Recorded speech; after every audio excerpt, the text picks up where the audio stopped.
Sen dünyaya gələndə Aton nə istədi onu aldım. Nə istədi Aliyə xanım? Maşın istəmişdi. Avtomobil aldınız qardaşınıza. Bəli, yox, var idi, dəyişdirmirdim. Gedib gəlib dedi ki, abla ya gəl bunu dəyişdirək. Dedim ki, hələ biraz da sür, hələ biraz da sür.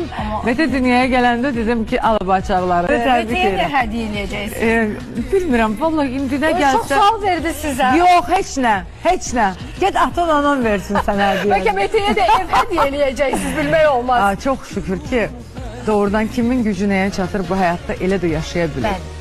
Mən başımdan yuxarıda danışmaq istəmərəm.